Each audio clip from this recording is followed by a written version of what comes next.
Bonsoir. Les femmes ne sont pas en sécurité dans notre pays. Cette phrase, ce constat, ne vient pas comme on pourrait le penser d'une militante ou d'une association, mais d'une conseillère fédérale en exercice, la socialiste Elisabeth Baumschneider.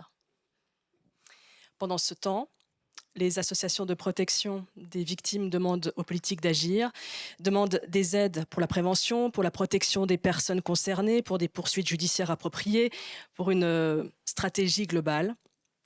Pendant ce temps, encore, en Suisse, un féminicide a lieu toutes les 2 semaines. Et comme c'était dit en introduction de ce documentaire, les chiffres de ce début d'année 2025 sont très alarmants. Alors, non, en effet, les femmes ne sont pas en sécurité dans notre pays. Nous parlerons de violence, d'emprise, nous parlerons d'un contexte sociopolitique qui ne rassure pas, mais qui nous force à rêver un peu. Rêver d'une société qui change à coups de lutte, à coups de livres, à coups de procès, à coups de sensibilisation, à coups de table ronde, pourquoi pas, et à coups d'implication de toutes, mais pas que, de tous aussi. Elles ont accepté l'invitation du FIFDH et c'est un honneur. Je vous les présente, bien sûr. Camille Froide-Vaumétry, philosophe et professeure de sciences politiques. Elle est spécialiste de pensée féministe et autrice de nombreux essais. On peut citer notamment La Révolution du féminin, Un corps à soi, Un si gros ventre, expérience vécue du corps enceint ou encore le roman Pleine et douce. À ses côtés, Julia Foyce, productrice, journaliste à France Inter. Allez écouter absolument son émission En Marge et son podcast Dans la tête de, autrice également, autrice de Ce que le féminisme m'a fait. Je suis une sur deux. Et là, c'est l'actualité, juste là. Ce livre, hashtag Not All Men, pas tous les hommes quand même, aux éditions La Meute. Entre guillemets, hein. Bien sûr, c'est toujours les guillemets qui comptent. Et ensuite, Béatrice Cortellini, psychologue et psychothérapeute, directrice d'AVEC, aide aux victimes de violences en couple. Et la réalisatrice du documentaire que vous venez de voir, Bernadette Saint-Rémy, nous rejoindra plus tard. Peut-être vous pouvez vous lever parce que vous avez applaudi son film et peut-être que comme ça, vous pouvez applaudir la réalisatrice de ce film. Bernadette Saint-Rémy. Merci. Et vous nous rejoindrez plus tard pour une session de questions-réponses. Alors, Camille Froide-Vaumétry, Julia Foyce, Béatrice Cortellini, bonsoir déjà. Bonsoir.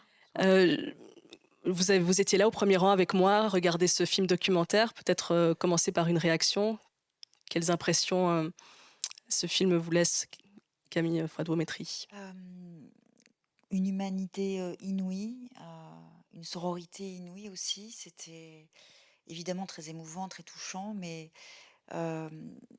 ce qui m'a le plus frappé, c'est de sentir avec tant d'intensité comment dire, j'essaie de trouver des mots qui soient à la hauteur de ce que font ces femmes. Le mot d'efficacité me venait, mais je le trouve quand même très, très laid. Mais néanmoins, enfin, accompagnement, Justesse aussi. Hein. justesse, empathie, partage, enfin, c'est magnifique. Moi, je dirais ce qui me vient en premier lieu, je crois, c'est beaucoup d'admiration et de reconnaissance pour toutes ces femmes qui sont parfaitement anonymes et qui sont aux premières loges de ces violences ô combien systémiques. On leur doit beaucoup. Tout le monde leur doit beaucoup parce qu'elles ont les mains dans le cambouis toute la journée et qu'elles tiennent bon et qu'elles sont là. Elles sont prêtes à entendre, prêtes à écouter. Et justement, elles ont appris à se taire, à entendre, à poser des questions plutôt que d'imposer leur point de vue. C'est quelque chose que on ne sait pas toujours faire. On est très fort pour... alors, surtout de l'autre côté de la frontière en France, pour dire qu'on sait les choses et qu'on brasse des concepts, et on est un peu moins capable de se taire et juste d'entendre et juste de poser des questions et de laisser la parole venir. Vrai pour les femmes, plus vrai encore pour les hommes, et peut-être que la prochaine révolution sera celle-là, quand ils apprendront juste à poser des questions plutôt que d'affirmer, d'asséner, un savoir que par ailleurs, bien souvent, ils n'ont pas vraiment. Voilà. Béatrice Cortellini. Oui, alors effectivement, ce film est magnifique. Et puis peut-être se rappeler que ça, c'est un peu la pointe de l'iceberg. mais que si on pense qu'à la violence physique et sexuelle, sans compter toutes les autres, bah, c'est une femme sur 5 en Suisse qui va vivre ça durant sa vie de couple. Et donc, ça nous montre aussi un petit peu l'ampleur de cette problématique. Une femme sur 5 maltraitée physiquement, et ou sexuellement par son conjoint, une femme sur 10 qui vit dans un contexte, actuel de violence conjugale. C'est un film qui évoque énormément, la possibilité d'hébergement. Est-ce qu'à Genève, c'est aussi les réalités, enfin, est-ce que ça colle Oui, aussi à oui, oui, l'approche tout à suisse? fait. Bah, oui, là, à nouveau, hein, l'hébergement, c'est aussi un petit peu le dernier recours. L'idée est de pouvoir accompagner les personnes dès les premiers signes avant d'arriver dans les situations les plus extrêmes. L'hébergement en urgence, c'est aussi où les passages à l'acte sont les plus tangibles. Donc effectivement, l'idée est de pouvoir venir bien en amont de ces situations où seul l'hébergement est le dernier recours. Vous travaillez l'emprise depuis la maison? Oui, bien sûr, oui, oui. Et effectivement, il faut pouvoir soutenir les personnes. C'était très émouvant, hein, les discussions que les personnes avaient dans le film, parce qu'effectivement, ça marche par tout petits pas. Et l'emprise, c'est un processus qui se met en place. Moi, je dis toujours, hein, c'est comme les cheveux, la violence conjugale, ça pousse tous les jours, mais on ne les voit pas pousser. Entre hier et aujourd'hui, il n'y a pas tellement de différence. Entre aujourd'hui et demain, et puis si on fait un arrêt sur image tous les 6 mois, on se dit c'est pas possible, il faut que j'aille chez le coiffeur. Et en fait, c'est bien un petit peu ça, c'est que de fil en aiguille, il faut pouvoir identifier pas à pas et aussi décortiquer tranquillement. Et on voit un peu cette urgence, hein, à tout moment dans ce film. Et tout le travail, c'est de ne pas travailler dans l'urgence, mais dans la crise. La question du travail de l'emprise à la maison, concrètement, ça voudrait dire quoi? C'est-à-dire que, par exemple, là, dans le film, on se souvient de cette femme qui se confie avec ce téléphone qui sonne. D'ailleurs, ça crée un moment extrêmement oppressant. Quand elle lui dit, «Décroche», mais pas tout de suite. Ça, c'est un travailler déjà, c'est un début d'un travail sur l'emprise? Oui, oui, oui, bien sûr. Et, il faut pouvoir reprendre de la liberté à n'importe quel stade. Et la liberté, c'est peut-être de décider quand est-ce qu'on va répondre, à combien de fois par jour, dans quel espace. Et ça, c'est reprendre un peu, c'est reprendre complètement du pouvoir. Et que ce soit sur le téléphone, que ce soit sur ce qu'on va manger Aller ou comment on va boire un verre s'habiller. avec une copine? Mais ça a l'air simple Absolument. dit comme ça, mais ça l'est pas. Tout à fait, tout à fait. Non, mais même dès la première séquence du film, le simple fait de proposer à cette femme de choisir son fauteuil, c'est-à-dire tout à coup de lui laisser la liberté de ce choix-là, chose qui peut nous paraître totalement anodine, mais qui pour elle doit être une montagne, tant son jeu a dû être nié et depuis tant de temps. Et le fait de lui permettre de choisir son fauteuil, c'est peut-être là le début d'un jeu qui va pouvoir, avec beaucoup, beaucoup, beaucoup de temps, d'énergie, de compatibilité, de patience aussi, véritablement émerger. La question de l'emprise, on va parler de la mécanique de l'emprise, la mécanique de la violence, hein, plus, largement, et qui repose, Julia Foyce, essentiellement sur la peur.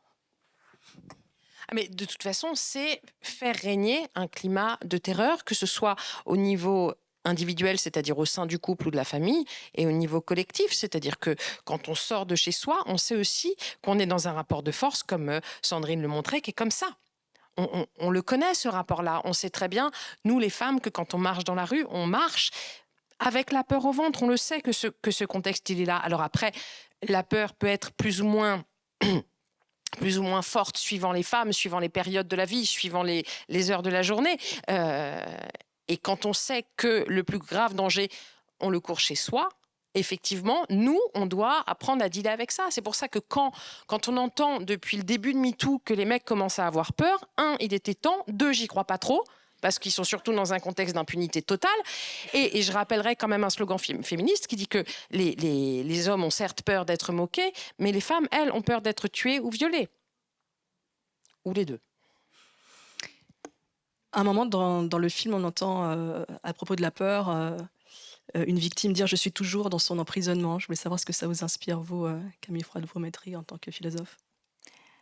La question de l'emprisonnement ou de l'assignation, c'est comme un destin que les femmes partagent depuis à peu près l'aube des temps, puisque elles ont été définies aux origines, qui sont, voilà, on peut s'arrêter à l'Antiquité grecque, mais ça suffira, comme étant faites pour rester disponibles pour la société dans les fonctions corporelles qui sont les leurs, et notamment les deux fonctions sexuelles et maternelles. Ça, cette condition-là d'assignation aux fonctions corporelles, elle est partagée par toutes les femmes. Certaines vivent le cauchemar d'être, disons, au paroxysme de cette assignation, de cet enfermement, puisqu'elles deviennent de purs objets que l'on maltraite, que l'on bat, que l'on jette, et elles disparaissent totalement, tu parlais du jeu, comme sujet derrière ces corps-objets qu'elles sont. Ce dont on prend conscience depuis une dizaine d'années, c'est que cette condition d'objectivation, eh bien, elle a survécu. Alors d'abord, elle a traversé toute l'histoire, mais elle a survécu à un premier grand tournant qui était celui de la modernité démocratique. On aurait pu croire que les grands penseurs du politique et de la démocratie auraient pu déconstruire cette assignation des femmes à leur corps. Il n'en a rien été. Ils ont même, d'une certaine façon, réinterprété ce schéma patriarcal pour le rendre compatible avec la démocratie. Et puis surtout, ce schéma, il a continué jusqu'à nous. Et s'il y a bien quelque chose dont on a pris conscience depuis une petite dizaine d'années avec cette séquence féministe qui a commencé un peu en amont de MeToo, mais dont MeToo constitue une sorte de moment paroxystique, c'est ce scandale de la perpétuation de cette disponibilité corporelle imposée aux femmes, par-delà un certain nombre d'avancées sociales, professionnelles, et par-delà un certain nombre de droits conquis. Et ce que font les féministes, cette nouvelle génération de féministes qui a décidé justement de revenir à la racine du problème pour retourner à ces sujets, à ces questions qui concernent ce que les femmes font ou ne peuvent pas faire de leur corps, eh bien cette dynamique-là, qui nous a entraînés toutes et tous là depuis une dizaine d'années, on arrive à un moment, et ce qu'on fait ici ce soir ensemble en témoigne, qui est à la fois un moment où on peut se poser, réfléchir, discuter et dire bon, qu'est-ce qu'on a réussi à faire, mais aussi malheureusement, est-ce que ce qu'on est en train de vivre, c'est pas quelque chose qui vient mettre un peu en danger et fragiliser toute cette dynamique. Et de toute cette dynamique découle aussi la question de la culpabilité, qui est aussi très prégnante dans ce documentaire. J'imagine, Béatrice, Cortellini, que les victimes que vous voyez passer, arrivent aussi avec il y a même une personne qui disait: «Je sais pas si je mérite d'être là, au fond ça fait 15 jours que je suis pas battue». Ça, c'était aussi, Mhm. fort. Oui. Bah, toutes les émotions font partie de cette problématique, que ce soit la peur, la honte et la culpabilité. Pour rappel, bah, effectivement, quand on a été l'objet d'une violence, l'objet de quelqu'un, de quelque chose, pour redevenir sujet, comme tu le disais tout à l'heure en jeu, c'est très embêtant, mais il faut passer par une étape de culpabilité. Puisqu'il faut avoir cette impression que, en faisant quelque chose, je peux me protéger. Donc, je ne l'ai pas fait avant. Évidemment, il ne faut pas rester dans la culpabilité parce que ça ne sert à rien, et on le transforme en responsabilité. La responsabilité, à un moment donné, de se protéger soi et évidemment ses enfants. Mais ce passage j'entends cette culpabilité parce que ça me permet de redevenir sujet, bah, ça fait partie intégrante de la prise en charge psychothérapeutique des victimes. Mmh. Ne plus être la même personne avant et après, le trauma, Julia Foyce. Est-ce qu'on peut être la même personne avant et après le trauma? C'était, une personne qui le disait, «Je ne suis plus la même Et alors ça, je dirais que c'est le combat de toute une vie. et Et je ne serai moi, plus jamais la même». moi, c'est vrai que quand je vous entends parler, j'hésite à dire «je» pour le coup parce que j'en ai un peu marre d'entendre ma propre histoire, mais peut-être que certains d'entre vous la connaissent. Il se trouve que je suis passée par la case viol quand j'avais 20 ans et que ça a débouché sur un acquittement. Donc je coche ces deux cases-là, la violence institutionnelle et la violence sexuelle. Et c'est c'est tout à fait vrai, cette étape-là. C'est-à-dire que tant qu'on se responsabilise, tant qu'on dit je suis responsable de ce qui m'est arrivé, c'est une façon de maintenir tout ce qui nous reste de nous comme sujet. Parce que c'est vertigineux de se dire qu'on a été l'objet de quelqu'un. C'est-à-dire qu'on passe une vie entière à croire que s'il y a quelque chose qui est inaliénable, c'est notre identité de sujet. Et tout à coup, quelqu'un nous dit « Ah non, parce qu'en fait, je peux faire de toi quelque chose qui n'a pas plus de valeur, pas plus d'autonomie, pas plus de liberté qu'un pied de table, en fait. » Sauf que si on veut s'en sortir, il va falloir accepter ça, qu'on a été objet. C'est vertigineux, mais c'est une étape nécessaire pour un après. Et j'en viens à votre question. Ça a été tout un chemin pour moi de me demander ce que ça avait fait de moi. Et j'ai commencé à bouger quand j'ai compris que j'avais fait quelque chose de ça, ce qui est tout à fait différent. Je pense qu'un événement traumatique ne vous transforme pas. Je pense qu'il maximalise ce que vous étiez avant. J'étais quelqu'un de très joyeux, je le suis 10 fois plus. J'ai reçu une éducation, m'a élevé de façon très libre, je le suis 10 fois plus et je défie quiconque essaye de me contraindre, mais même un micro-truc, c'est non. Ça a maximalisé ce que j'étais. J'ai passé un certain nombre d'années à recoller mes morceaux, mais je les ai retrouvés. Et aujourd'hui, je suis moi avec ça. Et ce truc-là, je m'en serais bien passé. Mais ce que mon entourage m'a permis d'en faire en me croyant immédiatement, en ne remettant jamais en question ma parole, en ne questionnant jamais ma responsabilité pour le coup dans l'histoire, ce que mon entourage précieux et en béton armé m'a permis d'en faire, c'est qu'aujourd'hui, c'est ce que je dis souvent ça, je dis que je marche avec des béquilles parce que évidemment que je suis pas une machine, ce serait très étonnant que ça n'ait laissé aucune séquelle en fait. Donc je marche avec des béquilles, mais je marche tellement bien avec que je vais plus vite que la plupart des gens que je connais. Et je vais même plus loin. Donc, en fait, je fais avec. Comment vous faites avec dans ce contexte-là? Vous marchez vite avec vos béquilles. Comment on fait maintenant dans un contexte sociopolitique tel qu'on le connaît, dans un backlash, je crois qu'on peut le dire? Si on parle de backlash, c'est qu'il y a aussi un mouvement féministe formidable. Et ce mouvement féministe-là, ce mouvement MeToo, moi, et je pense que je suis loin d'être la seule, il m'a fait un bien fou, parce que ce qu'il raconte, c'est qu'on n'est pas toute seule, en fait. Donc oui, on a des adversaires et ils sont costauds. Oui, ils sont en train d'enchaîner les coups bas et de plus en plus durs, mais on est aussi de plus en plus radicales, je crois, de plus en plus déterminées et de plus en plus nombreuses. C'est vrai. C'est vrai, et c'est une joie. On a eu l'occasion le 8 mars dernier, je ne sais pas s'il y a eu un défilé à Genève aussi. Voilà, donc c'est des moments qu'on aime beaucoup, 2-3 fois par an. On se retrouve des dizaines de milliers dans les rues et on ressent cette force du nombre, mais aussi la force de ce qu'on crée ensemble et des liens qu'on crée ensemble.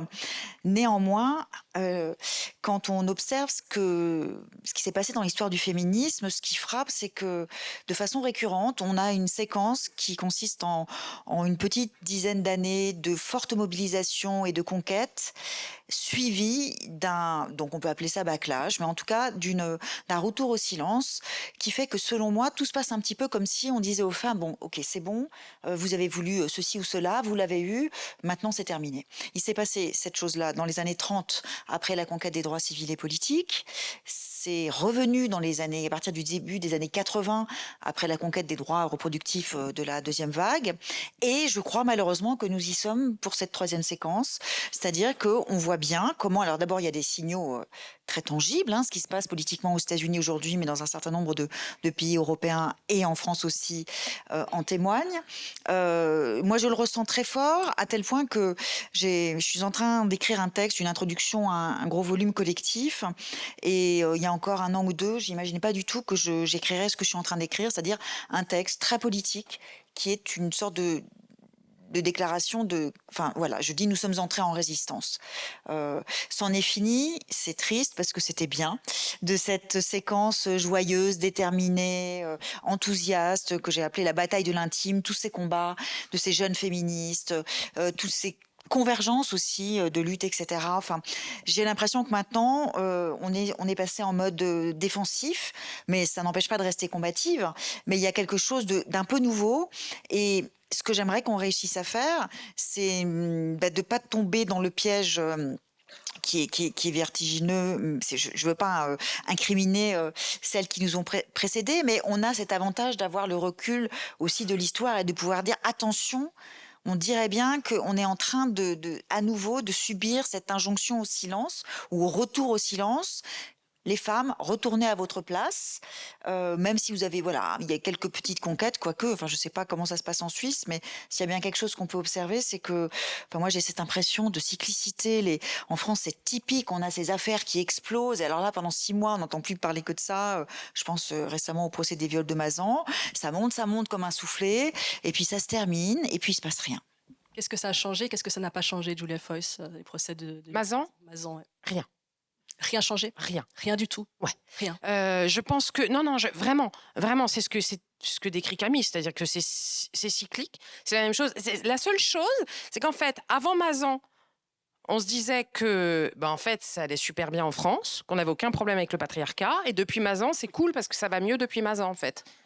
Donc on n'en passe toujours pas par la phase questionnement de fond et qu'est-ce qu'on met en œuvre pour enfin avancer. Non, je crois que ce qu'on a pu voir pour celles et ceux qui n'étaient pas au courant, mais même pour nous, ça a été une gifle, c'est la profondeur de la culture du viol, en fait. C'est-à-dire combien de mecs on a entendu dire, mais puisque monsieur était d'accord.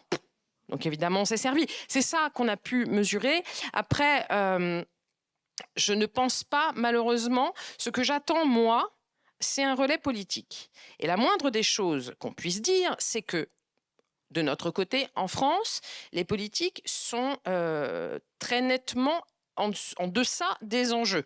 C'est même pire que ça. Si on se parle de violence conjugale, en fait, Emmanuel Macron et ses gouvernements successifs ont tellement peu augmenté les budgets, c'est un calcul de la Fondation des femmes, que les plaintes ont explosé depuis MeToo. Mais comme le budget n'augmente pas, mathématiquement, il a baissé de 25% pour chaque femme. Donc, la rue bouge.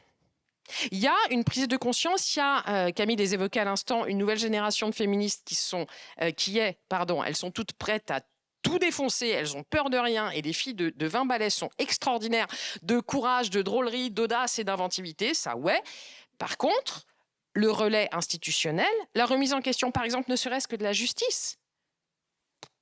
Ah bah non. On va parler de limites, les limites Ouais. de la justice, mais à propos de relais institutionnels, Béatrice Cortellini, j'aimerais vous entendre là-dessus, sur ce qu'il en est en Suisse. Oui, ça va pas mieux qu'en France, voire un petit peu moins bien. Parce Et que- sinon, bonne soirée. Et puis, effectivement, les lois, elles avancent. Mais la Suisse est beaucoup plus lente que le reste des pays européens. Voilà, on n'est pas très rapide. Et alors, effectivement, il y a des choses qui se mettent tranquillement en place. Et peut-être que si on veut dire une loi en Suisse qui a été quand même assez saluée, c'est 2004. C'est la poursuite d'office. Jusqu'à la poursuite d'office, la violence conjugale était une affaire privée. C'est-à-dire qu'il fallait, si on était victime de violence, il fallait poser une plainte pénale, et avec la poursuite d'office, elle est poursuivie d'office. Exactement. Mais c'était il y a 20 ans quand même. Ouais. Et c'est hier. Au niveau du rythme, c'est hier. Et effectivement, on a eu beaucoup d'espoir avec la société s'est mobilisée, puisque quiconque a connaissance de violence chez ses voisins, ses collègues ou sa famille est dans l'obligation de dénoncer. Après, comme vous dites, après ça traîne, les plaintes n'avancent pas, et voilà, c'est compliqué. Malgré tout, symboliquement, c'est quand même intéressant. Oui, c'est-à-dire que ça devient une affaire de toutes et tous. Oui. Qu'est-ce que ça vous inspire, les Françaises?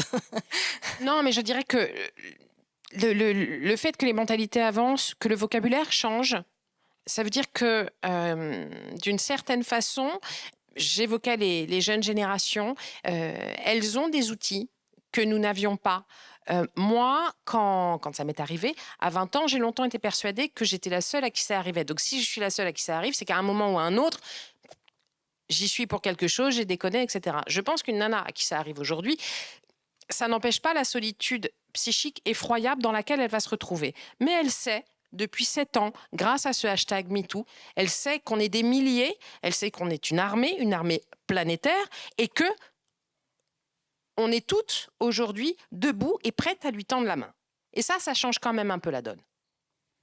Julia Foss, j'aimerais qu'on aborde justement maintenant les limites de l'action judiciaire. Vous avez été entendue lors d'une audition organisée par la délégation de l'Assemblée nationale aux droits des femmes. C'est une vidéo qui a énormément tourné, même jusqu'ici, bien sûr. C'est une prise de parole qui était bouleversante, qui était sans détour. Et vous lâchez cette phrase qui a résonné fort. Il a été acquitté et moi j'ai été broyée une deuxième fois. En fait, pour le coup, Mazan a eu un effet sur moi qu'il a dû avoir sur un certain nombre, voire la quasi-totalité des ex-victimes de viol, et notamment celles qui sont passées par les assises. On n'est pas très nombreuses, malheureusement, parce que c'est une espèce de trou noir de la justice française, donc on n'est pas très nombreuses à arriver jusqu'aux assises. Mais moi, tout m'est remonté très très fort à la gueule. Hein. J'étais pas hyper bien pendant le procès, surtout qu'en plus ça se tenait juste à côté de là où moi je me trouvais 20 ans auparavant. Certains des avocats des accusés étaient les avocats de la défense, je te jure, de l'homme qui m'a violée, avec des arguments tout aussi dégueulasses. Donc quand je vous dis que ça n'a pas bougé, c'est que ça n'a pas bougé. C'est les mêmes et avec les mêmes arguments, et on est 25 ans après, ou 20, je sais plus. Bref, je suis pas hyper bonne en calcul. Mais du coup, ça m'a replongée dans cette histoire-là, dans cette partie de mon histoire. Et en fait, à force de discussions, comme quoi le féminisme, c'est ça aussi, cette sororité formidable, de discussions avec Élodie Tuaillon-Hibon, j'ai compris, qui est avocate féministe et qui est à la pointe de ces combats-là, longtemps, j'ai cru que ce que j'avais vécu dans l'enceinte du tribunal était quelque part la continuité d'un premier trauma. Et en fait, non, c'est un deuxième traumatisme. C'est-à-dire que là, c'est de la violence institutionnelle. C'est autre chose encore. Il se trouve que les avocats de Gisèle Pelicot ont parlé de maltraitance de prétoire, c'est leur mot. Donc je n'invente rien, et donc non, ça n'a pas bougé. Et il se trouve que la France est aujourd'hui poursuivie devant la Cour européenne des droits de l'homme pour maltraitance judiciaire, pour ce qu'on appelle la victimisation secondaire, par 8 femmes qui ont été jusqu'en cour d'assises pour des affaires de violence sexuelle. Quand je vous dis que la justice est infoutue de se remettre en cause, c'est que aujourd'hui encore, elle estime que elle est au-dessus de toute remise en question. Quand les féministes, on ose dire ça, on se prend des cours de droit. On nous explique que ça va, on n'est pas en Afghanistan. Ok, on est au courant et on n'est pas idiote non plus. En revanche, nous, on bosse ces sujets-là et on sait par exemple que dans les pays anglo-saxons, il est interdit d'interroger le passé des parties civiles. Interdit, parce que ça n'a pas lieu d'être, parce que tu n'es pas moins violée si tu t'es prostituée. En fait, il y a viol, point. Ou il n'y a pas viol, mais je veux dire, ton passé n'a rien à voir là-dedans. La justice française est infoutue d'examiner ces pratiques, est infoutue de reconnaître que oui, il y a une violence institutionnelle qui n'est justifiée par rien, par aucun principe de droit, par aucun principe éthique, rien, qui oublie de dire que le juge est censé faire la police des audiences et donc éviter que les parties civiles soient maltraitées. On oublie de dire aussi que quand les avocats prêtent serment, ils jurent d'exercer leur profession dans la dignité et dans le respect, dans une certaine humanité. Et je ne crois pas que pour l'instant on y soit. Donc il y a un vrai travail à faire et il y a je dirais la nouvelle génération de magistrates et d'avocates qui commence à y réfléchir. Et quand je dis avocate et magistrate, je pèse mes mots parce que j'ai été invitée à une convention annuelle de la magistrature française. Évidemment, il devait y avoir 2 mecs. Donc encore une fois, ça ne les concerne pas. Alors après, vous m'expliquerez comment ils peuvent à la fois se sentir systématiquement attaqués et en même temps pas être du tout concernés. Oui, c'est vraiment, tu as mis le doigt sur le problème que le procès de Mazan a permis quand même de mettre au jour. Quand tu dis que ça n'a rien changé, moi, je nuancerai un tout petit peu en pointant quand même cette espèce de... Alors, est-ce que ça va retomber comme un soufflet? C'est très possible, mais il y a eu tout de même... C'est dans ce sens-là que je le dis. Ouais. Une forme de grandes discussions collectives et aussi intimes, parce qu'on sait que Mazan est entré, a fait irruption, effraction même dans les familles, dans les foyers, et qu'il y a eu des discussions qui ont touché les hommes peut-être pour la première fois depuis MeToo de façon inesquivable. J'ai écrit une tribune dans Le Monde en septembre à ce propos, parce que je sentais que c'était peut-être une opportunité pour nous les féministes, et c'est un des combats qui me tient à cœur, de saisir en fait l'occasion d'apostropher et de s'adresser aux hommes. Et cet article disait que, selon moi, tous les hommes, tous les hommes devraient avoir honte, c'est le mot que j'ai employé, c'est un mot important, le mot de la honte.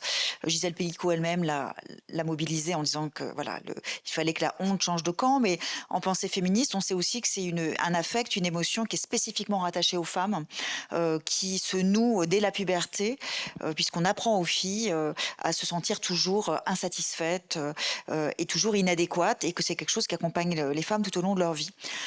Et que cette fois-ci, c'était aux hommes d'avoir honte, tous les hommes, à minima, honte d'être restés des indifférents ordinaires. J'avais trouvé cette formule pour qualifier une forme d'attentisme, de passivité. Bon, cet article du Monde a suscité des centaines, des centaines et des centaines de commentaires d'hommes sous l'article sur le site du Monde pour dire pas tous les hommes. Et qu'il y avait donc les monstres, Amazon, et puis tous les autres. Et ça, c'est quelque chose que je trouve vraiment important de mettre au jour. Et deuxième partie de l'article qui m'a valu disons des critiques d'un autre genre, mais que j'assume, je terminais l'article en disant, et j'en reste persuadée, que nous, féministes, avons une responsabilité dans ce que nous pouvons essayer de mettre en place pour que les hommes prennent leur part. Et prendre leur part, ça veut dire d'abord et surtout, comme on le disait tout à l'heure, écouter, poser des questions, s'éduquer, comprendre de quoi nous parlons depuis si longtemps. Mais ça implique qu'en tant que féministe aussi, il y ait quelque chose de l'ordre, je ne sais pas si je vais aller jusqu'au mot accueil, mais enfin disons qu'on essaie de trouver des dispositifs, des propositions qui permettent. Ces genres de dispositifs. Il faut qu'on y réfléchisse ensemble. Ça commence peut-être par accepter, sans leur tomber sur le paletot, les initiatives que prennent certains hommes, parce qu'il y en a quelques-unes. Il y a eu une tribune dans l'IB à l'automne, initiée par des hommes qui ont essayé de recueillir quelques dizaines de signatures. Elle était ce qu'elle était, peut-être pas tout à fait idéale ni parfaite. Bon, eh bien, il se trouve que parmi les signataires, il y en a un ou deux qui n'étaient pas tout à fait cachères, voilà. Qu'est-ce qu'on fait? Certaines féministes, elles ont jeté un anathème global et elles ont dézingué cette initiative. Et moi, je trouve ça très dommageable, parce que si à chaque fois que quelques hommes ont ce courage de prendre la parole et qu'on leur tombe dessus, ça va être compliqué. Alors, il y a eu des initiatives. Moi, il se trouve que j'ai eu l'occasion de parler lors d'une émission, d'une discussion que j'avais eue avec mon mari sur ces sujets, qui s'était un peu tendu parce qu'il n'arrivait pas tout à fait à articuler. Alors, il était OK pour dire que oui, tous les hommes, mais quand même, Pélico, il y avait quelque chose qui résistait. Et au bout d'un moment, ça m'a énervée. J'ai dit, mais qu'est-ce qui te prend? Pourquoi on dirait que tu cherches à trouver quelque chose pour une sorte de circonstance atténuante ou bon. Et il s'est arrêté, il m'a dit, mais en fait, je crois que j'ai honte. D'ailleurs, c'est ça qui m'avait donné l'idée de l'article. J'ai honte en tant qu'homme. Et donc, j'ai répété cette petite histoire sur le plateau, et le journaliste, on a fait une petite vidéo. Et là, je me suis dit, voilà, si on arrive petit à petit à produire des prises de parole publiques d'hommes, parce que c'est ça dont nous manquons. Je ne sais pas comment ça se passe en Suisse, mais nous, en France, il n'y a aucun homme, aucun comédien, aucun journaliste un peu connu, Non, c'est même le contraire. Je veux dire, excuse-moi, tu le sais bien, sur France Inter, il y a quand même des journalistes pour prendre la défense d'hommes accusés Je vois pas du tout de quoi tu parles. Mais c'est quand on écoute ça, on s'arrache les choses. C'est-à-dire qu'on en est encore là. C'est-à-dire qu'en fait, dès qu'ils en ont la possibilité, les hommes activent ce levier de l'entre-soi, d'une forme de oui, on se tient, on se serre les coudes. Hier soir, j'ai assisté à Paris à la représentation d'une pièce du collectif MeToo Théâtre. La pièce s'appelle Les Histrioniques. Elle est absolument géniale. Et il y a un moment où les comédiennes se mettent dans la peau d'hommes. Et il y a cette scène inouïe où on voit, donc en plus elles incarnent des hommes qui ont été incriminés. Quand on les connaît, c'est très drôle.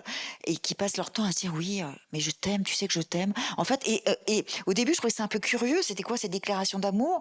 Puis j'ai compris, en fait. C'est-à-dire qu'il y a quelque chose de cette immense amicale masculine où ces hommes s'aiment tellement les uns les autres que ils seront toujours prêts à faire un petit quelque chose pour aider le pote qui est dans une situation compliquée parce que il a été accusé. Mais alors, ça va pas du tout, quoi. Donc il faut je m'adresse aux hommes dans la salle, et puis au-delà, voilà, il faut qu'il y ait des hommes qui acceptent de briser cette logique de l'entre-soi et de l'entraide. C'est prendre le risque de quitter la meute. Et je crois qu'il y a quelque chose de très effrayant pour eux. C'est, si vous vous référez à ce qui se passe dans les cours de récré où tout à coup il y a une meute qui harcèle, ils ne harcèlent pas tous directement. Il y a ceux qui simplement sont là, à côté, tétanisés par la violence des agresseurs qui pourraient s'abattre sur eux si tout à coup ils s'y opposaient. Donc je crois qu'il y a cette trouille-là, mais oh, nous aussi on a la trouille, on y va quand même. Donc en fait ça suffit. Moi, je préfère me dire que je vis sur une planète où l'autre moitié de l'humanité n'a plus 3 ans et demi, est devenue adulte et responsable, et a le courage de se colter aux questions, même celles qui fâchent. A le courage d'affronter une réalité qui est celle-là, qui est qu'en France, par exemple, il y a un viol ou une tentative de viol toutes les 2 minutes 30 et que 0,6% seulement des viols débouchent sur une condamnation aux assises. Allons-y, affrontons cette réalité. Parce qu'à partir du moment où le problème sera correctement posé, on pourra le résoudre. Sauf que quand je dis allons-y, c'est allons-y toutes et tous, puisque c'est un système qui nous concerne toutes et tous. Nous, on fait notre part, mais aussi parce qu'on n'a pas le choix. C'est-à-dire que le patriarcat, bien souvent, l'a pris en pleine gueule. Donc, évidemment, de façon un peu plus immédiate, on se dit que ce système-là ne va pas. Maintenant, ça fait quand même 7 ans, à minima. Donc, l'argument de « je savais pas », je trouve qu'il ne tient pas vraiment la route. Et que c'est marrant parce que à chaque vague féministe, on a mis en garde les féministes parce qu'avec leur discours radical, elles allaient faire fuir les hommes, etc. Mais moi, ces hommes-là, j'en veux pas. Donc, ils peuvent fuir très loin, ça me va très bien. Simplement... Ils sont nombreux quand même. Oui. Et ça, Mazin, ça n'a pas bougé. Il y a eu beaucoup d'articles là-dessus sur le fait que les mecs continuaient, même s'il y avait 51 prévenus de tout âge et tout profil confondu, continuaient à se dire « mais c'est pas moi ». Ce qu'ils doivent comprendre, c'est que si viol il y a, c'est qu'il n'est que l'aboutissement d'une logique de domination et de violence. Il est la forme la plus extrême et la plus violente du patriarcat, mais qui existe parce que c'est un système qui, dans son entier, dans son ensemble, minorise les femmes. Ce système-là est régi par un continuum de violence qui va de la blague sexiste de la machine à café au viol. Donc, évidemment que tous n'ont pas violé. Mais en fait, j'ai pas du tout envie de les féliciter pour ça, en fait. Moi, je demande pas une standing ovation parce que j'ai cogné personne. C'est juste normal. Donc, non seulement je vais pas les féliciter pour ça, mais en plus, ce qui serait intéressant pour le débat et pour eux-mêmes, c'est de se demander quelle a été leur part dans le système. Peut-être qu'ils n'ont pas violé, peut-être qu'ils n'ont pas cogné. Mais peut-être que la prochaine blague sexiste à la machine à café, il pourrait dire « elle me fait pas rire ». Et c'est ça, sortir de la meute. C'est ça qu'on attend, c'est ça que moi, j'attends. Et quand j'entends tous ces ouin-ouin, tous ces mecs qui sont en général mecs cis, hétéros, plutôt blancs, plutôt bourgeois, plutôt tout ça, me dire « mais oh, vous nous aimez plus, mais rendez-vous aimable en fait ». Vraiment. Faites quelque chose. C'est-à-dire, vous ne pouvez pas nous demander à nous de vous rendre aimables. Julia Foyce, merci. Vous avez un train là, faut que vous y alliez. Pardon, au revoir. C'est votre dernier TGV, merci infiniment. Élisez son livre qui vient de sortir aux éditions La Meute, Not All Men. Merci. Et moi, je vous propose, Bernadette Saint-Rémy, de prendre la place de Julia Foyce, la réalisatrice donc, du documentaire L'emprise des sentiments. Vous pouvez l'applaudir également.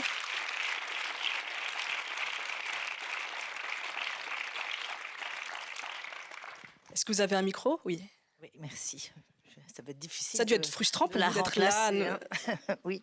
Non, pas Non du tout. Non. Qu'est-ce que vous a inspiré ces discussions? Ben, ça m'enthousiasme parce que je pense qu'on m'a bien comprise. C'est déjà pas mal parce que c'est beaucoup de travail et que, par exemple, je pense que c'est Julia qui a compris. Au début, j'ai laissé... Mais pour moi, c'était tellement fin, je croyais que personne ne le verrait. Quand elle dit « vous choisissez le siège jaune ou le rouge ». Et moi aussi, c'est un truc que j'ai bien aimé. Je suis contente que... Il y a plein de petits trucs fins que j'ai semés comme ça. Et voilà, je suis contente d'être comprise. On parlait à l'instant, avant que vous montiez sur scène, de l'implication des hommes. Oui. Il n'y a pas un mec dans votre... Ah, mais j'ai tourné avec un caméraman et un preneur de son, et je vous assure qu'ils en ont pris pour leur grade. On leur disait rien. C'est ça qui est bien quand ils sont noyés dans des féministes, c'est que on a besoin de rien dire. Ils sont tapis comme ça. Ils m'ont jamais aussi bien obéi. Quand je disais, il faut le mettre là, la caméra, faire comme ci, comme ça, pop, pop, j'étais bien à écouter. C'était ravissant. Et le soir, dans la voiture, il disait, qu'est-ce qu'il me disait en revenant? Oui, mais on n'est pas tous comme ça. Ah bah voilà, donc c'est pas Donc encore voilà, gagné, ça me cette fait histoire. rire parce que, mais ceci dit, ils sont très chouettes mais enfin, voilà. Mais c'était très plaisant parce que les trois filles là-bas, comme ça, elles sont très sérieuses et tout, mais je vous assure que ça déménage. Et quand on était, les trois plus moi, je n'avais pas droit à grand-chose et c'était assez jouissif. Il en faut de temps en temps des moments comme ça et pourtant, c'est des mecs sympas, franchement. Je tourne toujours avec eux, d'ailleurs. On va reparler de votre film tout à l'heure. Le titre quand même de cette table ronde, c'était Que faire en fait. C'était quand même comment sortir de la honte et du silence. J'aimerais vous entendre là-dessus, Camille Froidevaux-Métry. Face à ces constats, face à ces frustrations qui parfois nous sidèrent, parfois nous glacent, comment en finir avec le silence et la honte? En faisant ce qu'on fait déjà depuis un moment, c'est-à-dire en prenant la parole et en réactivant cette dynamique circulaire. Je suis très frappée d'observer comment les jeunes générations d'aujourd'hui reproduisent sur les réseaux sociaux ce que leur grand-mère faisait dans les années 70 dans les cercles de conscientisation, c'est-à-dire des réunions en non-mixité où elles mettaient en commun des partages d'expériences vécues et qui provoquaient, c'est pour ça qu'on parlait de conscientisation, une prise de conscience de ce qu'elles avaient vécu, des choses souvent pénibles et douloureuses. Elles le partageaient avec d'autres, et de cette conscientisation naissait la volonté, l'envie de s'engager politiquement pour lutter. C'est exactement ce qui se passe dans toutes ces initiatives féministes sur les réseaux, mais aussi enfin, dans un tas d'autres endroits, c'est-à-dire cette proposition, la première proposition qui est de dire vous pouvez venir déposer, partager, nous offrir même d'une certaine façon ce que vous avez vécu, qui est précieux parce que l'expérience vécue et l'intime est politique et que c'est toujours en partant de ce que les femmes vivent. J'imagine que vous vivez ça quotidiennement, dans cette parole qui est mise en commun, qui est mise en partage, que les choses se nouent et qu'on sort de la honte, c'est-à-dire qu'on sort de l'injonction au silence, et pour être d'abord entendu, et puis pour ensuite mettre en place des choses qui permettent d'en sortir plus concrètement avec des dispositifs d'hébergement, d'accueil, etc.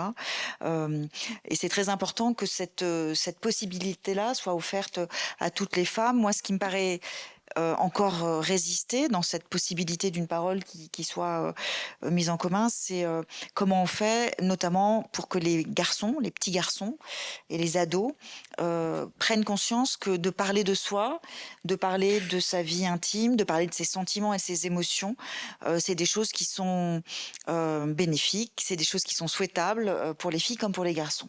Et je pense qu'un des enjeux très importants, on en a beaucoup discuté en France parce qu'on a revu le dispositif d'éducation à la vie relationnelle, affective et sexuelle. C'est comment, ça fait partie aussi, le féminisme c'est ça, c'est déconstruire aussi les rôles genrés et les stéréotypes masculins. Et c'est aussi d'une certaine façon permettre aux garçons de prendre conscience qu'un certain nombre d'injonctions à la puissance, à la performance, à l'excellence, etc. Sont des carcans également. Donc il y a des enjeux d'éducation énormes qui me paraissent importants. J'aimerais vous entendre là-dessus, Béatrice Cortellini. La prévention, évidemment. Oui, effectivement. Dans notre association, on a vraiment ces deux pôles. C'est l'aide directe, bien sûr. On reçoit à peu près 1000 personnes par année victimes de violences dans leur couple. J'avais aussi juste envie de dire, si on veut dire quand même que quelque chose s'améliore, c'est que à l'heure actuelle, on a des gens qui arrivent dès les premiers signes, ce qui était effectivement pas le cas il y a 20 ans en arrière et même encore il y a 10 ans en arrière.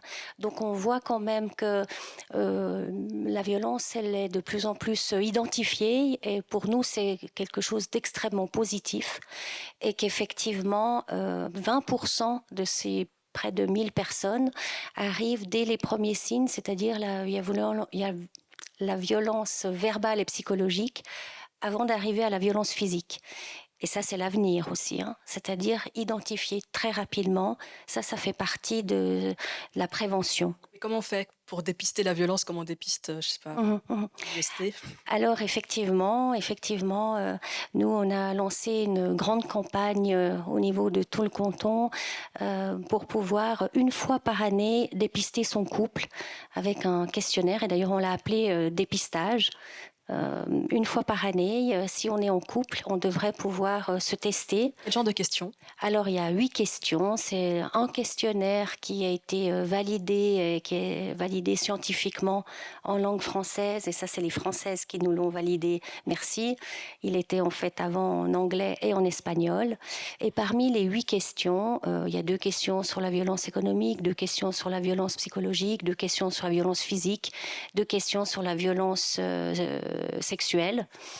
Et si on a moins de 5 points, c'est qu'on ne vit pas de violence dans son couple en ce moment. Si on a 5 points ou plus, à 97,8%, on vit déjà de la violence dans son couple. C'est pas parce qu'on n'en vit pas cette année qu'on n'en vivra pas l'année prochaine. Donc oui, il faut que chaque année, on puisse se dépister. On trouve où ce test d'ailleurs? C'est super. Parce que je pense que tout le monde a envie de le passer. Oui. Alors, j'en ai pris quelques exemplaires avec moi, si jamais, dans mon sac. Et sinon, évidemment, sur notre site. Et puis, une fois par année, on essaie de le diffuser le plus largement possible. Et en novembre, évidemment, on utilise le mois de novembre, puisque les journalistes en parlent déjà, les médias, etc. Donc, durant le mois de novembre, l'année dernière, par exemple, 46 000 personnes ont pu faire ce test, que ce soit sur son lieu de travail ou dans les structures comme les médecins de ville, les services sociaux. Évidemment, pas à la maison, parce que quand on est victime de violences dans son couple, on n'est pas très libre de pouvoir s'auto-dépister à la maison, mais partout ailleurs. Quand vous avez regardé ce documentaire, le documentaire L'emprise des sentiments de Bernadette Saint-Rémy, est-ce que le recueil de la parole faisait résonance aussi avec votre expérience, l'expérience genevoise? Oui, bien sûr. Après, comme je l'ai dit un petit peu à chaud, hein, c'est la pointe de l'iceberg. Et il ne faut pas oublier, et il faut surtout pouvoir intervenir beaucoup plus tôt. Quand on en arrive à être en danger de mort à quelque part, c'est qu'on est déjà très très avancé dans le processus. Et donc, idéalement, oui, il faut que les gens puissent venir demander de l'aide dès les premiers signes. Je pensais aux femmes qui recueillent la parole. Oui, tout à fait. Alors oui, alors après, on n'a pas forcément les mêmes outils et peut-être le Les mêmes méthodes? C'est pas les mêmes méthodes, mais voilà, tout est très intéressant. Je sais pas qu'est-ce que. Alors moi, ça m'intéresse évidemment. J'imagine tout le monde. En quoi c'est pas exactement les mêmes méthodes?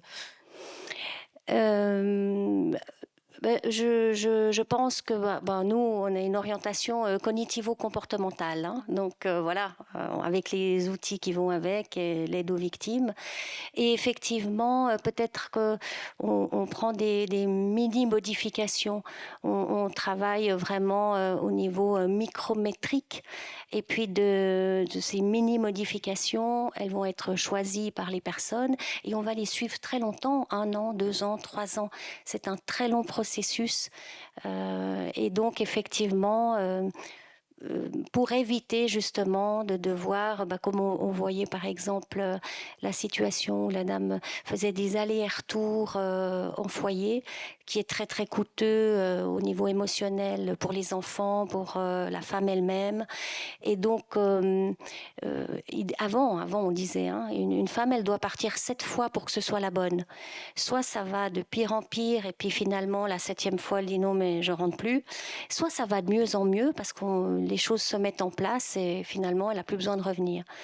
On évite ça, parce que c'est vrai que les passages à l'acte les plus graves sont aussi souvent autour des départs comme ça, en urgence et au milieu de la nuit. Donc effectivement, toutes ces expériences, on essaye de les faire beaucoup plus dans la protection, en fait, en bougeant des choses infimes. Et de semaine en semaine, on expérimente des choses. Vous, Bernadette Saint-Rémy, c'était ces femmes-là, celles qui recueillent la parole, qui vous intéressaient? tout particulièrement? Oui, parce que justement, je ne voulais pas le côté. Enfin, il y a un côté voyeur quand on raconte aussi les coups, Enfin, je veux dire, voilà. Et je ne voulais pas que ce soit non plus sur les féminicides, parce que j'avais envie de montrer qu'il y avait des choses qui avançaient. Parce que moi-même, en voyant comment elle travaillait, je me suis rendu compte que moi, ça m'a fait très plaisir de voir que les choses avançaient. Pas dans le sens qu'il y a moins de femmes qui subissent, mais les autres femmes ont trouvé des moyens de les aider d'une manière beaucoup plus efficace. Comme dit Sandrine à un moment donné, au début de son métier, elle voulait des résultats. Les femmes venaient, elles avaient comme une liste de courses. Vous devez aller chez le notaire, vous devez aller chercher un... Voilà. Et évidemment, elles n'en sortaient pas parce qu'il faut d'abord en être capable. Donc moi, je trouve ça très positif. Malheureusement, le nombre global de femmes souffrant ne diminue pas, mais au moins on les répare mieux, je pense, et plus vite. Même si on met beaucoup de temps, parce que je suis d'accord avec vous, les femmes, là, parfois, elles reviennent des années. La petite madame de 64 ans, je pense que ça fait 20 ans qu'elle vient. Et elle a encore vous vous rendez compte, elle a encore des doutes. Moi, j'ai trouvé ça exceptionnel. Elle est sortie de ça. Elle refait sa vie, etc. Et son ex-mari lui dit « T'as une sale tête ». Et elle va regarder dans un miroir. À quel point elle a été soumise à son emprise. Alors, c'est bien parce que directement, Nadia l'a fait réfléchir en disant « Mais oh, t'es plus là-dedans, ma chérie ». Mais c'est terrible, quoi. Je pense que connaître une emprise, c'est quelque chose vraiment qui marque toute une vie. Et je trouve que c'est un très bon exemple parce que parfois l'entourage ne comprend pas très bien qu'une personne puisse avoir la même chose peur en lisant un SMS ou en ayant son conjoint derrière la porte. Mais oui, l'effet est le même, on a la même peur. Et ça, c'est évidemment le stress post-traumatique qui fait qu'en fait, qu'on l'on soit confronté à un souvenir, à une parole ou juste à un message, la peur, elle est la même. C'est éventuellement la peur de mourir. Et puis, souvent, l'entourage ne comprend pas. Dit, mais arrête, t'as qu'à éteindre ton téléphone, regarde pas les messages, et puis ils vont rien te faire, les messages. La peur, elle est la même. Il y a la question de l'imprévisibilité aussi, Absolument. qui est au cœur de la violence. Absolument. Et puis, c'est ce chaud-froid, hein, parce que l'emprise, c'est ça. C'est pas que du dénigrement. C'est aussi, je peux pas vivre sans toi. C'est aussi, par moments, l'inverse. Il y a que toi qui me comprends. Et c'est ce chaud-froid qui fait qu'on est totalement confus. D'ailleurs, elle dit ça, non? C'est 70%. Celle-là, c'est assez extraordinaire parce que, voilà, comme elle a 30% l'impression... la violence et 70% c'est un bon gars. Oui, elle a l'impression réellement d'avoir 70% d'une vie normale. Mais comment est-ce qu'on peut avoir une vie normale à 70% et à 30%? Enfin, je veux dire, c'est tellement inimaginable. Elle tient, c'est pas des béquilles, là. Elle est, je ne sais pas comment elle trouve ça. Et son sentiment le plus profond, c'est la honte. C'est elle qui a honte. Elle a honte de ses 30% en disant, bah oui, lui c'est quand même un gars bien, il arrive à être bien pendant 70%. Génial, il arrive à ne pas... Et je vous assure que celle-là, c'est pas n'importe quoi qu'elle subit. Je ne vais pas révéler, ça n'a pas d'intérêt, mais il va loin. Je veux dire, elle a déjà failli mourir. J'allais dire pour de vrai, comme on dit chez nous. Et elle trouve quand même encore dans ce... Moi, et c'est mon propre aveuglement, mais je trouve chez les femmes, quel aveuglement! Je ne sais pas d'où nous vient cet aveuglement. Parfois, on a la capacité, fatalement, de comprendre et on reste aveugle quand même. J'aimerais vous entendre. On va bientôt passer d'ailleurs aux questions du public, donc n'hésitez pas déjà à réfléchir aux questions que vous voudrez poser ou des réflexions que vous voulez partager avec nous. Sur l'aveuglement, j'aimerais vous entendre. En fait, c'est autre chose qui me venait à l'esprit Alors, en allez-y. vous écoutant. Je me disais finalement, parce que je voudrais revenir peut-être à des choses positives et un peu enthousiasmantes, ce qui me frappe beaucoup et que je trouve être une voie, disons, parce qu'il faut aussi, comment on en sort, c'est tout ce dont on vient de parler. Et puis, il y a aussi cette vieille proposition féministe qui est sans doute la plus efficace, c'est vivre sans les hommes. Comme Ah bah tiens, comme l'ont proposé par exemple les théoriciennes du lesbianisme politique dans les années 70, mais encore aujourd'hui.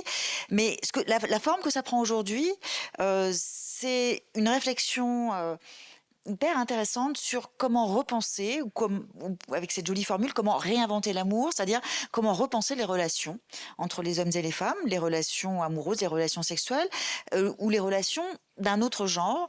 Il y a un livre qui sort dans quelques jours en France, qui est une grande enquête sur la sexualité des jeunes de 15 à 25 ans, et qui montre qu'une proportion croissante de ces jeunes vivent aujourd'hui des relations qui sont inédites, qui sont pas les relations de l'amour romantique ou du couple comme on les connaît, qui sont, alors il y a plein de qualificatifs et ils inventent des des bails, de l'amitié plus, enfin bon, mais ce que ça veut dire, c'est qu'il y a une capacité de réinvention de comment on relationne, avec cette idée aussi que la conjugalité et l'amour romantique tel qu'on l'a matraqué dans l'esprit des filles depuis tant de siècles, c'est peut-être juste qu'une option et c'est sans doute peut-être pas la meilleure, enfin en tout cas pas pour tout le monde. Il y a beaucoup de travaux et de livres sur la relation d'amitié comme un lieu, je veux dire, l'épanouissement affectif, est-ce qu'il réside forcément dans l'amour hétéro-conjugal tel qu'on le connaît? Est-ce que l'amitié et les relations d'amitié, c'est pas des lieux d'épanouissement affectif qui valent peut-être bien plus la peine que d'autres types de relations? Enfin, moi, je trouve ça très... De ce que vous racontez là, c'est réinventer les relations, repenser, repenser à tout ce qu'on a construit, dans quoi on a grandi. Vous pensez que c'est un rapport très direct avec la violence? Oui, absolument, parce que On dés- on part de cette revendication. Ok, alors pour s'en extirper, on vit sans les hommes, mais on vit aussi, pourquoi pas, sans enfants, et on vit aussi, pourquoi pas, sans sexualité. Le mouvement dans LGBTQIA, le A, c'est asexuel ou aromantique. Et moi, je trouve ce déploiement des modalités de conjugalité, de sexualité, etc., extrêmement important. Enfin, honnêtement, c'est là que les choses se passent C'est un aujourd'hui. lien avec l'emprisonnement, du coup, de lâcher ça. Oui, c'est-à-dire qu'en fait, on s'extirpe et on réinvente Mm. et on ouvre des espaces qui sont des espaces de liberté. Moi, je voulais dire la preuve que l'amitié est quelque chose d'important, de fort et peut-être de plus stable, c'est que c'est la première chose que les hommes violents attaquent. La première chose qu'ils font dans l'emprise, c'est l'isolement. Et on garde une copine, une gentille. Hein, une gentille qui ne dit rien, qui dit oui, mais il était quand même gentil l'autre jour. Oui, ce jour-là, il n'a pas été gentil, mais il est quand même beau. Il t'a fait des beaux enfants, enfin, des conneries comme ça. Mais la première idée, regardez si vous voyez une femme qui est complètement isolée, qui vous dit « Moi, je vais jamais au cinéma, je ne sors jamais, j'ai pas de copine, je ne vais jamais en vacances avec quelqu'un d'autre que mon mari ou que... » Eh bien, voilà, ils s'en méfient parce qu'ils savent la force de l'amitié. Donc, ça renforce votre idée de l'importance de cultiver peut-être plus ça, en tout cas comme base solide dans sa vie. Parce que quand vous allez mal, moi, je pense qu'on se retourne beaucoup plus sur ses amis fidèles que toute autre chose. Merci. C'est à vous. Alors, je crois qu'il y a des personnes qui ont des micros, qui sont là.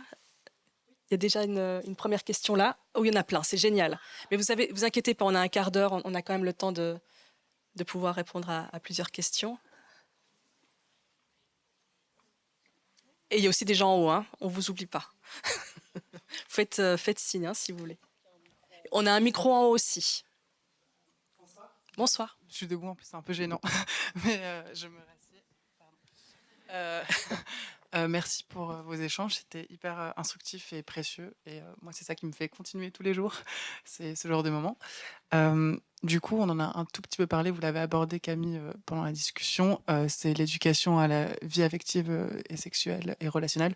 Moi, je suis prof d'éducation sexuelle, du coup, avec des jeunes dans le post-obligatoire, donc 15-20 ans, et des plus petits, pour parler de thématiques LGBT, donc c'est d'autres questions. Je me demandais si vous aviez des... Enfin, j'ai ma petite boîte à outils du consentement et de tout ça, et j'essaie de détricoter les stéréotypes petit à petit. Je me demandais si vous aviez des conseils par rapport à cela, je sais pas, des autres petits outils que je pourrais mettre dans ma boîte, quoi. Oui, c'est important les outils, c'est vrai. Moi, je peux juste évoquer un outil sur lequel j'ai travaillé personnellement. C'est pas un conseil, mais c'est juste que j'ai accompagné en fait le travail de mon mari qui est réalisateur et qui fait des documentaires féministes. Et lui, son axe, c'est la question de qu'est-ce que le féminisme fait aux hommes, aux garçons, et dans son tout dernier film, au couple aussi, et à l'amour. Et dans un film qui s'appelle Les Petits Mâles, on a rencontré une trentaine de garçons de 7 à 18 ans auxquels on a posé des questions sur toutes ces questions féministes, l'égalité, mais aussi la question des émotions, des sentiments, la violence, etc. Et c'est un film à visée pédagogique, il a été construit pour ça, en 12 chapitres, et selon les niveaux scolaires, on peut le regarder soit dans son entièreté, pour les plus âgés, parce qu'il y a les chapitres sur les violences et la sexualité qui sont pas adéquates pour des plus petits, ou alors en épisodes. Et chaque épisode est accompagné d'un petit kit pédagogique, un guide pédagogique que j'ai rédigé pour chacune des thématiques. Et ce qui fait que les enseignants peuvent travailler avec. Il y a des idées de questions ou d'ateliers à organiser. Je trouve que cette question des outils est hyper importante. On manque d'outils et on manque d'outils qui s'adressent aux jeunes spécifiquement. Et donc des images qui bougent et qu'on regarde sur un écran, ça passe facilement. Voilà, une idée parmi d'autres. Merci. Il y a d'autres questions?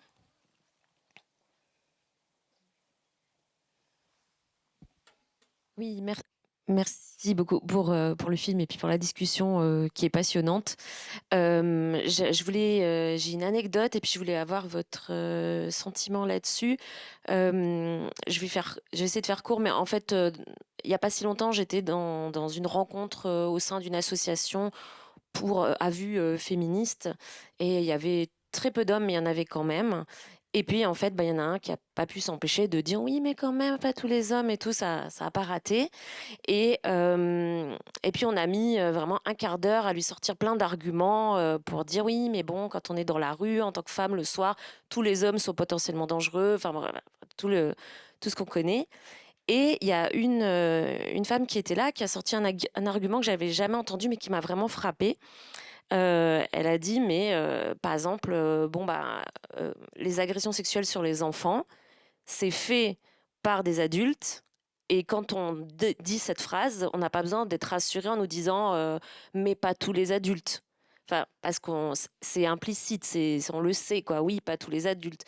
Mais là, dans le cas des hommes, on a besoin de les rassurer, de dire non, mais pas tous les hommes, oh, t'inquiète pas, je sais, pas toi. Et du coup, ça m'a vraiment frappée. J'avais jamais entendu ce parallèle. Et je me dis, s'il faut rassurer les hommes, parce que même moi aussi, j'ai plein d'amis très gentils qui, au fond d'eux, il faut quand même toujours les rassurer. Je sais pas, il y a un truc vraiment. Est-ce que ça veut pas dire que quelque part, ils savent à l'intérieur que c'est possible, que quelque part, un petit peu au fond caché, que ce serait potentiellement possible, même pour eux qui sont très gentils, etc., dans un cas peut-être exceptionnel ou pas, hein, de passer à l'acte quand même. Ah, merci. C'est plus que possible. Julia, tout à l'heure, évoquait la notion de continuum de violence sexiste et sexuelle avec cette différence non pas de nature, mais simplement de degré. Ça, c'est quelque chose qu'on peut expliquer très facilement à un homme, c'est-à-dire chaque homme, dans son club de sport ou au travail, etc., quasi quotidiennement, proposer par exemple à un homme juste de développer des petites antennes et d'être attentif à la façon dont autour de lui d'autres hommes parlent des femmes ou de thématiques et de faire un petit bilan en fin de semaine. Alors qu'est-ce que tu as entendu, qu'est-ce qui t'a frappé, en fait, pour qu'ils prennent conscience qu'en effet c'est non seulement c'est tous les hommes, mais c'est tous les jours, et qu'il y a quelque chose de l'ordre de ce qu'on appelle le système, une dimension systémique. Je crois que c'est une des choses qui est les plus compliquées à expliquer. Pourtant, moi, ça me paraît super simple. Il y a cette idée que finalement, il y a des choses qui se tiennent ensemble et qui existent de façon flagrante au quotidien. Je me dis parfois aussi que c'est peut-être une question de génération, qu'il y a davantage de bonne volonté chez les plus jeunes. J'observe que la génération de ceux qu'on appelle les boomers, ils sont vent debout, De bon, non, pas trop. Enfin, j'ai eu je sais pas si c'est... non, j'ai pas eu la joie, je sais pas comment le dire. Mais bref, j'ai eu l'occasion de discuter à 2 reprises avec Alain Finkielkraut et puis quelques... Et, Vous pouvez le dire. allez. et ses amis. Et j'étais très frappée, en fait. J'avais l'impression... Enfin, je vous cache pas que j'étais hyper angoissée, surtout la première fois. Je m'attendais à beaucoup d'adversité, de conflictualité. Je pensais que j'allais me faire, mais dézinguer. Donc, je m'étais hyper préparée. J'avais des fiches. Et j'ai eu en face de moi 2 bonhommes, parce qu'il avait invité, évidemment, il fait toujours ça, un pote, hein, pour aller faire son petit club d'antiféministes. Et les gars sont arrivés, contrairement à moi, mais alors les mains dans les poches, et ils avaient des arguments complètement foireux, très mous, du style ah mais nous aussi, en surprise party, on se faisait recaler parfois. Et moi j'étais en face d'eux, je dis mais c'est tout ce qu'ils ont à me dire, qui se sont pris un râteau en surprise party. Et donc, évidemment, alors, sur le moment, j'étais un peu déstabilisée, je dois le dire, parce que j'étais arrivée en mode combatif et j'avais justement en face de moi un truc complètement fuyant et mou, et j'avais pas de prise. Et donc, j'ai déroulé En fait, j'avais mes fiches, et donc j'ai fait de la pédagogie féministe pendant 1 heure. Mais à part ça, il faut absolument vous écouter. C'est sur France Culture. Hein, Il s'est passé un truc très très marrant, c'est qu'il y a une troupe de théâtre qui vient de monter cette émission en pièce de théâtre. Bah oui, c'en est une. Et pour moi, c'est Bah, désormais sûr. la version officielle. D'abord, c'est hilarant. J'ai pris la mesure du potentiel comique de ces 2 vieux bonhommes. Parce que moi, honnêtement, quand je l'ai vécu, c'était un cauchemar. Je suis sortie de l'émission. On est avec vous hein, quand on Ouais. quand on Et écoute. je me suis dit, mais tout le monde a dû éteindre son poste, etc. Et en fait, cette émission, bizarrement, il y a quelque chose qui s'est passé de pédagogique, justement. Et voilà. Et donc, ce que je voulais dire, il y a une fraction de la population masculine. Ils sont perdus à tout jamais, c'est pas grave. Fort heureusement, ils sont plus parmi nous pour très longtemps. Bon, donc l'enjeu, c'est les autres. Mais l'enjeu, c'est dès ma génération. Dire les quinquas, ils sont sur un fil qui est ténu. Bon. Et par ailleurs, enfin, quand on a fait le premier film avant Les Petits Mâles, qui s'appelle Les Mâles du siècle, donc là, on a interviewé des hommes de 18 à 90 ans, j'avais une hypothèse de recherche, puisque j'ai fait les guides d'entretien et donc je suis conseillère scientifique, j'avais une hypothèse de recherche. Et je pensais, j'étais même convaincue, que la génération de trentenaires d'aujourd'hui, c'était peut-être la première génération d'hommes féministes de l'histoire de l'humanité. Comment dire ? C'est vraiment pas flagrant. Comme l'a dit d'ailleurs l'un d'entre eux dans le film, il dit oui, en fait, bon, on essaye, mais on est quand même dans l'effort. Et c'est peu de le dire. Et les trentenaires d'aujourd'hui, je suis désolée pour ceux qui sont dans la salle, oui, ils sont dans l'effort, puis ils y sont pas. Ils ont compris qu'il y avait quelque chose qui allait pas, mais ils sont vraiment pas outillés encore pour saisir. Les vingtenaires, et c'est pour ça qu'on a fait les petits mâles, parce que dans les mâles du siècle, les 3-4 qui étaient entre 18 et 20-22, on sentait qu'il y avait quelque chose qui bougeait. Par exemple, Et en même temps, on parle de la montée du masculinisme qui concerne vraiment en premier lieu les 15-20. Alors ça, j'allais dire c'est autre chose. Non, c'est la même chose, mais je pense que il y a quelque chose qui se cristallise au-delà des jeunes masculins.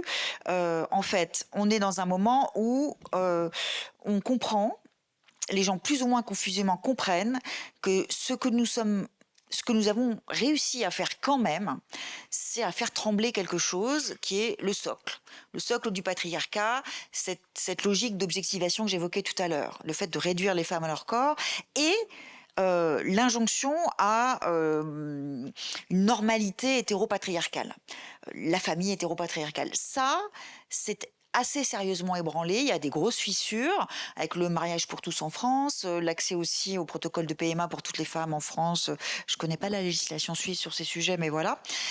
Et donc, il y a quelque chose de l'ordre d'une panique. Donc ça m'arrive parfois de moins en moins, mais au début, notamment en France, au moment quand la manif pour tous a été relancée, je disais mais en fait c'est un vent de panique morale et c'est bon signe. Ça veut dire qu'ils ont compris que leur vieux monde est en train de s'écrouler. Je suis plus aussi positive, même si je pense quand même que la question du masculinisme chez les jeunes, il y a quelque chose de l'ordre d'une peur. Et c'est pour ça que je reviens à la question de l'éducation, et je le vois avec mes étudiants, j'ai des jeunes gens qui viennent me voir en disant mais en fait on est d'accord, on soutient l'égalité, tout ça, mais on a toujours l'impression d'être montré du doigt, de faire les choses mal, et que quoi qu'on dise et quoi qu'on fasse, ça sera jamais assez bien. Et bon. Donc il y a quelque chose à creuser et à chercher sur comment. Il ne s'agit pas de les rassurer. Il s'agit de trouver des outils pédagogiques qui permettent que ces jeunes gens comprennent mieux de quoi on parle et comprennent mieux notamment que quand on dit tous les hommes, on s'adresse à une forme au système patriarcal et à la responsabilité des hommes, parce que ce sont les hommes qui, historiquement et aujourd'hui encore, ont créé et perpétuent ce système.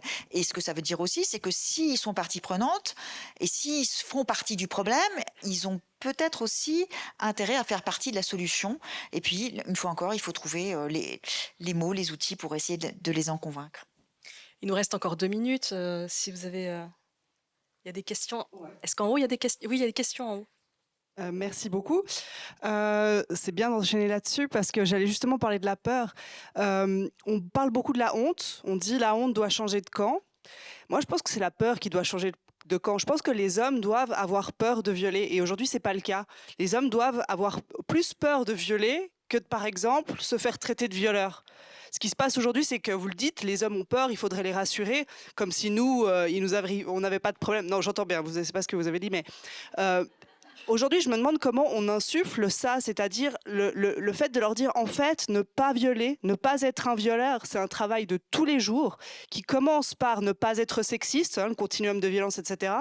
Et en fait, c'est de ça que tu dois avoir peur. Tu dois pas avoir peur du backlash, tu dois pas avoir peur du shitstorm, tu dois pas avoir peur de ton image, tu dois avoir peur de ça, d'être un violeur. Et je sais pas comment on fait aujourd'hui pour que les hommes commencent à trembler de ça. Colline de Sonarclan, une voix importante du féminisme en Suisse, je vous la présente. Qui veut réagir? Parce que ce que vous soulevez, c'est ce qu'évoquait Julia Foy tout à l'heure en parlant du 0,6% des agresseurs qui sont condamnés par la justice en France. C'est-à-dire que les hommes n'auront pas peur tant que la justice ne sera pas davantage efficace. On a ce grand débat en France sur les féministes hystériques qui, en médiatisant des affaires, se substituent à la justice, ce à quoi on répond systématiquement, mais on arrêtera de s'y substituer quand il y en aura une justice qui fonctionnera. Quand les femmes n'auront plus peur de porter plainte. J'ai été chargée de mission égalité-diversité dans mon université pendant 4 ans. J'ai accompagné des jeunes femmes plusieurs fois au commissariat, des jeunes femmes victimes d'agressions. À chaque fois, elles en sont ressorties en disant non, finalement, je ne vais pas porter plainte. Parce qu'elles étaient tétanisées devant, quand on leur fait le déroulé de ce qu'elles vont devoir subir dans ce processus, notamment le fait, et même quand elles sont majeures, de l'enquête de proximité qui oblige à interroger par exemple leurs parents, et leur choix c'est que leurs parents ne soient pas au courant, c'est leur choix, et donc elles renonçaient à porter plainte pour des raisons de ce type, mais il y a plein d'autres raisons. Bon, voilà, il y a tout un système à changer. Parce que je reviens au collectif à Liège, ils ont réussi à obtenir que toutes les femmes qui sont déclarées, donc qui ont un dossier ouvert au CVFE, enfin au centre, si elles téléphonent à la police, elles ne doivent pas convaincre. C'est-à-dire qu'il y a une réaction immédiate. Ils n'ont pas à leur demander vous n'êtes pas déjà parti une autre fois, qu'est-ce qui s'est passé, voilà. Si elles appellent en disant je suis en danger, ils viennent dans les 5 minutes. Ils ont une obligation. Donc c'est un accord qui a été passé grâce à la ville de Liège. Et je trouvais que c'était pas mal déjà que les femmes sachent qu'elles n'ont... Parce qu'autrement, elles doivent raconter au premier policier, au deuxième, à la 4e policière qui leur dit, parce qu'elles sont pas plus tendres, mais madame, on est déjà venu 4 fois. Maintenant, elles ne peuvent plus dire ça.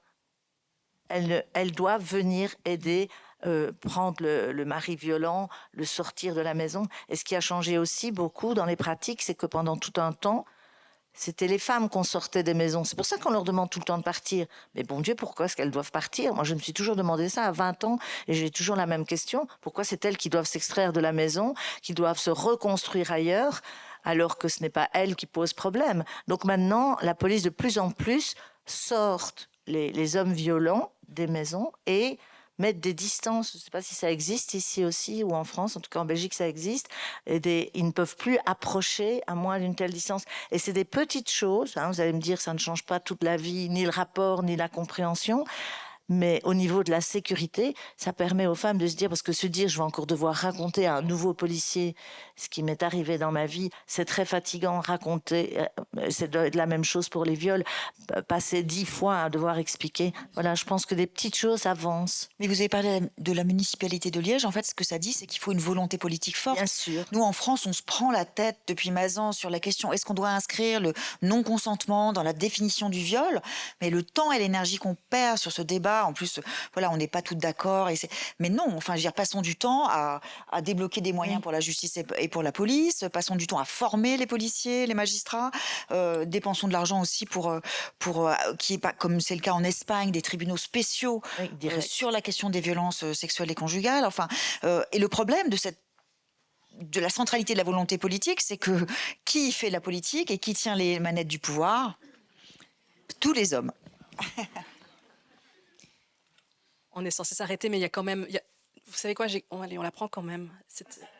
Alors, merci beaucoup. Je vais poser ma question très rapidement. Tout d'abord, merci un million de fois pour cette discussion très intéressante et j'encourage la FIDH de continuer ces questions-là. On a beaucoup parlé et à forte raison sur comment influencer les hommes. On a parlé du rôle des féministes. J'avoue que la question de l'éducation, on l'a un petit peu effleurée. Et je m'interroge sur qu'est-ce qui peut être fait ou qu'est-ce qui est peut-être en train d'être recherché ou qui existe par rapport à cette question-là dans l'éducation, l'école, les mamans qui élèvent des petits garçons qui un jour seront des hommes. Et il me semble que, voilà, quand même dans nos pays sur lesquels on a parlé aujourd'hui, on n'est quand même pas censé taper. Bon, plus âgés, éducation sur le consentement, le viol, etc. Mais comment peuvent être équipées les maîtresses, les mamans, etc., pour expliquer la question du patriarcat, pour expliquer la question c'est très rarement une maman va dire à son enfant tu dois pas taper, mon jeune homme, tu vas pas violer, mais par contre, tu vas pas utiliser ton pouvoir pour isoler une femme, etc. C'est tout un système de patriarcat qui est instauré. Et voilà, je me demandais s'il y avait des recherches pour essayer d'aller, voilà, dans la communication des petits garçons et des petites filles sur leurs droits à elles, qui sont pas uniquement ne te fasses pas, tu dois pas te faire taper, tu dois pas te faire violer, mais aussi, voilà, l'emprise, l'isolement, etc. Merci beaucoup. Béatrice, Oui. Nathalie. Alors, en tout cas, oui, effectivement, en ce qui concerne la Suisse, c'est très différent d'un canton à l'autre. Il y a par exemple le canton du Jura qui a introduit une prise de conscience qui s'appelle Sortir ensemble et se respecter, obligatoire chez tous les jeunes du secondaire. Et donc ça, c'est devenu une obligation. On peut pas arriver à 15 ans et avoir pas participer à ces ateliers. Et donc ça, c'est un canton qui a mis ça en place. Évidemment, il y a d'autres cantons sur la Suisse qui proposent aussi différentes possibilités de sensibilisation, mais c'est plus au bon vouloir des établissements et c'est pas encore quelque chose de systématique. Et par exemple à Genève, par exemple nous on propose des ateliers de sensibilisation, la violence en couple aussi une affaire de jeunes auprès des secondaires 2. Mais c'est vrai que c'est sur le bon vouloir des établissements. Malgré tout, les établissements sont de plus en plus intéressés. Et par exemple, l'année dernière, il y a plus de 4000 jeunes qui ont pu participer à ces ateliers. L'idée, il y a la même chose, c'est qu'on ne doit pas arriver à la sortie du secondaire 2 sans avoir été sensibilisé, en tout cas, à cette problématique. Et puis, au niveau de la pédagogie, ce qu'on a vraiment choisi, c'est que c'est des autres jeunes du même âge qui ont fait les brochures, les slogans. C'est des jeunes de 15 ans, 16 ans qui sont des futurs vidéastes ou graphistes. Et c'est eux qui sensibilisent avec leurs affiches, leurs slogans, les autres du même âge. Et c'est vrai qu'ils sont très sensibles à ça. avec évidemment beaucoup de critiques. Eux, ils peuvent faire beaucoup mieux. Et à la fin de chaque atelier, chaque jeune fait son propre slogan. Et on en a à peu près bientôt 8000 de slogans qu'on récolte. Et c'est très chouette. Merci, c'est la fin de cette discussion. Grand merci à toutes les invitées d'avoir accepté l'invitation du FIFDH. Julia Foyce, qui est déjà dans son train à l'heure où on se parle. Merci Camille Foix-de-Vaumétry, merci Béatrice Cortellini, merci Bernadette Saint-Rémy. Et bonne suite de festival à toutes et à tous.